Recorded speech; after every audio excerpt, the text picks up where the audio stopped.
Hey guys, and welcome back to the channel where we're looking at everything narcissistic abuse and everything trauma. Now, one of the biggest questions I always get asked is, I'm in a trauma bond, or I think I'm in a trauma bond. How do I get out? So first thing we need to do is discover, are you actually in a trauma bond, and what is a trauma bond? So basically, a trauma bond is when you are loyal to someone, when you're attached to someone else, and there is this power dynamic where they have all the control, they have all the power, and toxic behavior happens, abuse happens, and yet whatever you do, it just you never get the recognition for it, or you never get told that you're good enough. Okay, and you might get some love bombing now and again. And this is when we get into the cycle, what we have, these are cycles of emotional abuse. So what starts off as fun and happy turns very quickly into hurting you. So they'll build you up with the love bombing, then they'll knock you down. They love to do this. They love to constantly do this because one, it gives them intermittent reinforcement to you. So that every now and again you get in like that, oh, I just need to work harder. I just need to work harder to make this person love me. Whether this be the parent, whether this be a girlfriend, boyfriend, whether this be a friend, whether this be your boss. They dangle these carrots, and then with the intermittent positive reinforcement that follows the trauma, because they built you up. They've told everyone, hey, look how amazing my partner is, and you're like, oh yeah, this is great. I love being. This is why I fell in love with this person. And then they knock you down. Now, over time, this then leads to you believing that you've got to work harder, that you're not good enough, and you stop putting your needs first. You forget about boundaries. You forget about the things that actually matter most to you, or what used to matter to you, and you end up losing the sense of self, sense of identity, sense of who you are, but also a sense of self-esteem, a sense of being enough, sense of I'm okay as I am and I don't need other people. And this is my journey and I'm the leader of my life. And if people want to join my journey, then they're more than welcome, but they don't have to. Because to survive, and we often go into one of the survival mechanisms, and that survival mechanism could be fight, flight, freeze, or the one that often we go into, especially in a narcissistic relationship with certain people, the tool that we use is fawn. So we end up fawning or people pleasing. And what this means is that we end up giving away that part of ourselves that matters to the other person. So we go to the other person for everything now, for validation, for money, for safety, for security. And to get this, we have to make sure they're okay, because this is a person who's very volatile, very emotionally unstable. So we constantly, rather than worry about ourselves, we think to stay safe, they just need to be happy. Because if they're not happy, then we're not going to be safe. So we do everything we can to make them happy. So we get stuck in this loop of thinking we just got to keep making this person happy. Every day we wake up and go, get out there and make someone happy. The more we do this, the more we forget about making ourselves happy, what matters to us, what's important to us. And then this leads us to, yeah, poor judgment, poor mental health, forgetting that we even matter. Yeah, we start to take on the net narcissist, or the negative person's voice becomes our own. Yeah, and we start to beat ourselves up. And when we do something wrong, we say, I should have done better. I'm not good enough. What's wrong with me? And when they do something, we make excuses for them. We go through the cycle where we're trauma bonded. Yeah, because we think, you know what, I've just got to do something more. It's my fault, and this relationship could be better if I just didn't upset them in the way I just keep doing. You know, because it's intermittent, a bit like slot machines in a casino. Because we think that we're going to get the three cherries pop up or whatever it is that you win on a casino. Because we think that we've seen that a couple of times and we keep getting the ding, ding, ding, ding, ding. That's keeping us hooked. And because we've lost that sense of self, we don't know who we are. We're now looking to them And that's why there's this massive imbalance, this massive power imbalance where we're looking to other people. Okay. And we've lost this sense of knowing who we are. So, what can often happen in a relationship is we also end up having to get rid of all our friends, all of our family, because those people might say, hey, what you're doing is wrong, or what they're doing to you is wrong. You should leave that job. You should leave that person. We don't want to hear that. We want to make it right. Not only that, we don't want to make things worse by bringing that up. We know that's unsafe. So our logical mind isn't working, and we're using our survival mind to come up with these survival strategies that work in survival situations. And you're right, this is a survival situation because if you're with a narcissist and you're with someone, you're still in the relationship, or even if you're out of the relationship, the trauma that you're experiencing isn't a flashback as such. It's in the present because it's something that keeps happening over and over again. It's not like a one event that happened, like a car crash that happened 5 years ago. It's something that keeps happening or can keep happening and can always be there. And because it can always be there, we constantly feel on edge, you constantly feel scared by it. So we do anything, include isolating ourselves, pushing other people away. We do this by not letting people know who we are, not letting people get close to us, not opening up. You know, we don't want to be seen as someone who's a victim. We don't want to be seen as someone who's made mistakes or is lying to ourselves. You know, we prefer to just keep lying to ourselves about admitting it. And that's why one of the first steps is the admitting that the fantasy, the shared fantasy that the narcissist has sold us, is something that we need to get rid of because we don't owe the narcissist nothing. You might feel like you owe the narcissist, because they will tell you that I did this one thing for you. How can you now treat me this way? But they forget about all the million things that you've done for them. And they forget that this is a relationship. Relationships that are healthy are meant to be two ways. You're meant to do things with people without asking for anything back. Yes, and that's what you're doing. But they're meant to do the same. But there should be higher expectations of I will love you for you and not if. And narcissist is very much if you do this for me, then we can have a happy life. That's not a loving relationship. That's a transactional relationship. Yeah. Transactional relationships cause a huge amount of pain, huge amount of suffering.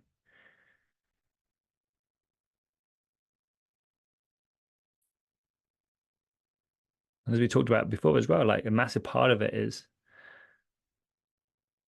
knowing if we are someone who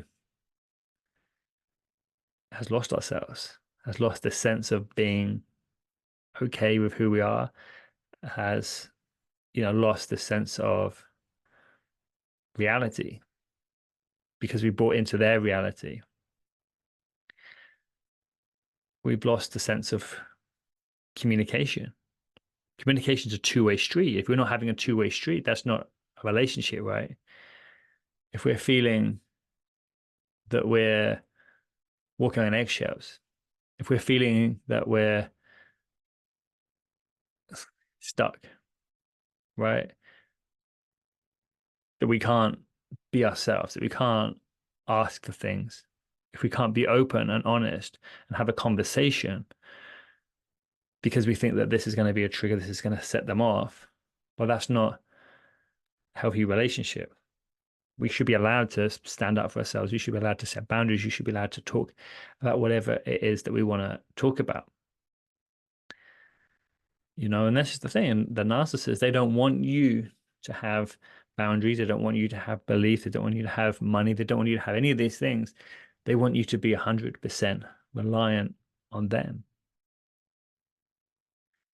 Because if you have boundaries, that means you have power. And this is one of the key things that I always tell people to remember is power isn't something that people have. It's something that's given.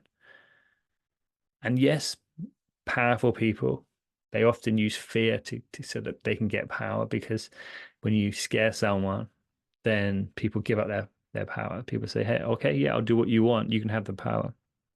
It's a safety mechanism. So we should thank ourselves for creating this safety mechanism. But power is given. If we walk away, now they have no power. Yeah.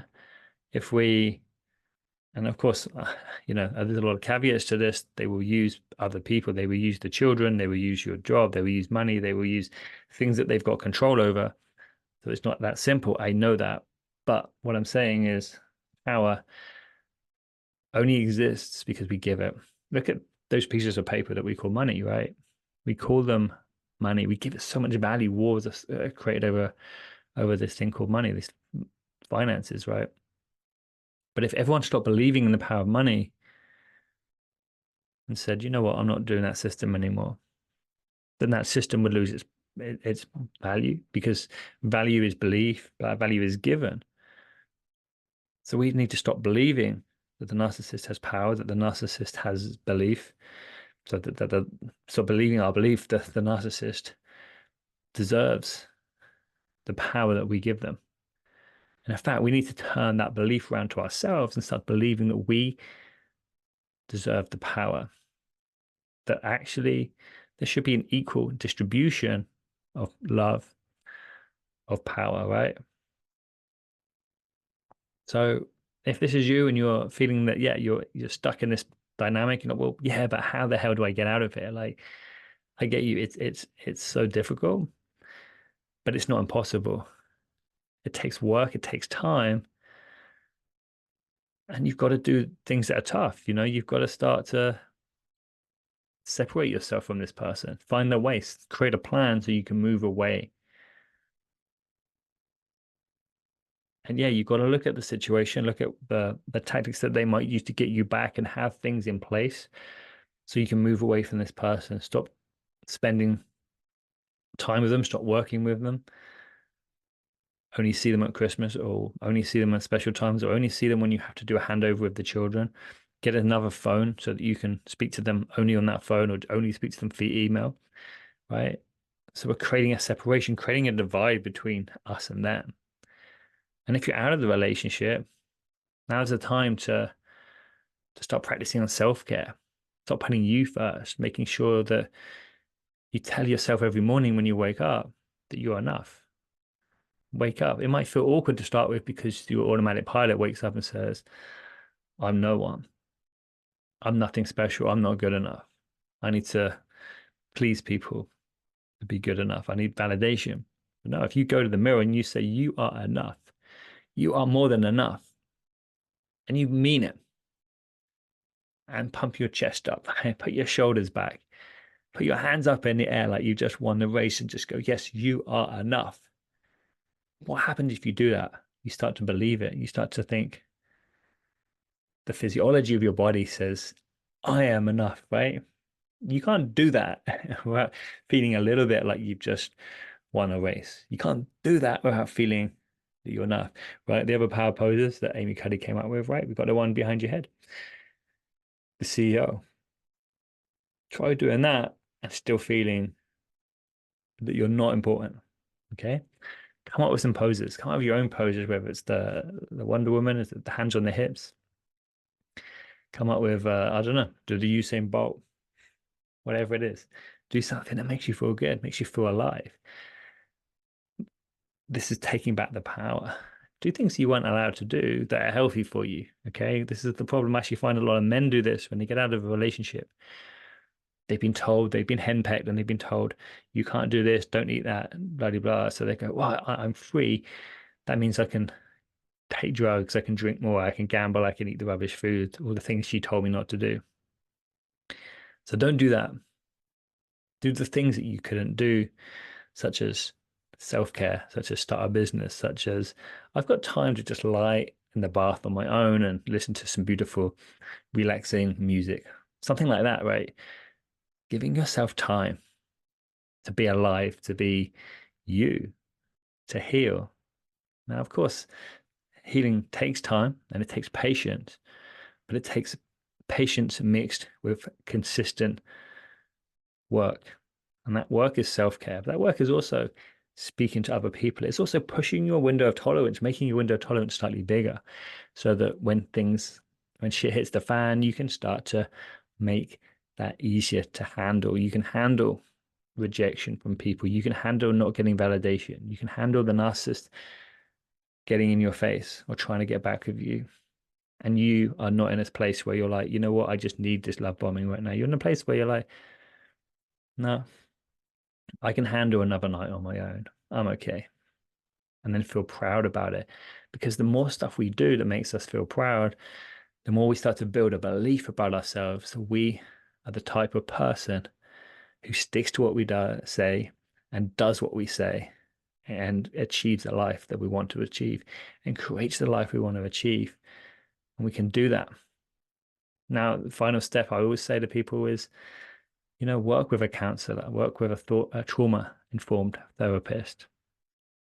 Go to different types of therapy. I offer hypnosis, which is great for changing those limiting beliefs that we have about ourselves. I also offer EMDR, which is great for helping to take some of the traumas that we haven't processed, that are running our lives, in the background, and bring them into the future, so we have this kind of dual awareness, so we can see that we're safe right now.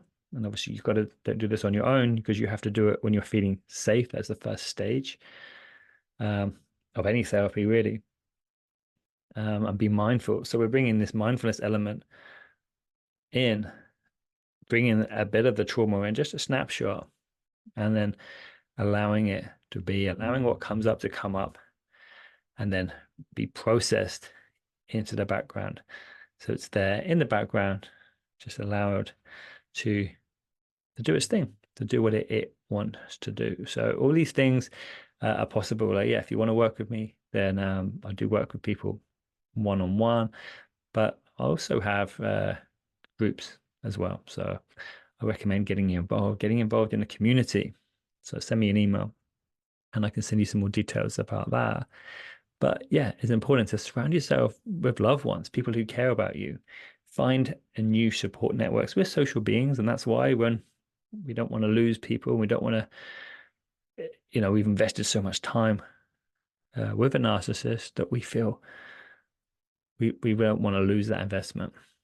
But actually, think about it this way: you've put so much in that you need to get out, because all you're doing is giving away, right? You're not taking anything back. An investment is only an investment if you still keep the investment. But when you're putting money into, or time and effort into, a bottomless pit, and actually all it's doing is draining you, it's just an addiction. It's just something that's bad for you. And one reason could be because we are told by the narcissist that we're not good enough, told by the narcissist that we need to play this victim and know our place. Our place is always below them. And actually, when we start to think like they do, because we kind of pick up the same kind of thinking as a narcissist. And it doesn't mean we're narcissists, it just means we've picked up their thinking.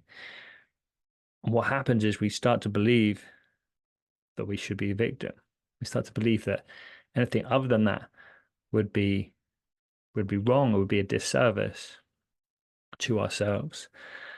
And we try and stay in this identity. And this is why it's so important, of moving this identity of someone who's a victim or someone who isn't enough, start becoming someone who's proactive. And we can do this by teaching ourselves that we're enough, teaching ourselves that we have other options, teaching ourselves that these responses that we've been using, these mistakes that we've maybe made, aren't us. They're just traits or things that we tapped into. But actually, when we start to journal, when we start to write about our experiences, when we start to move around, and do somatic movement, whether this be yoga, whether this be any kind of exercise, dance, whatever this might be, when we start eating healthy, this is all taking back our power, right? We can get back into things that we used to love 20 years ago. Yeah, if you had something that you enjoyed as a kid, why not get back into it? If you can go to bed early, if you can read a nice book, you can go holiday on your own, then why not do it? Why not do something that's for you? It's giving yourself time just to be you, to allow yourself to heal.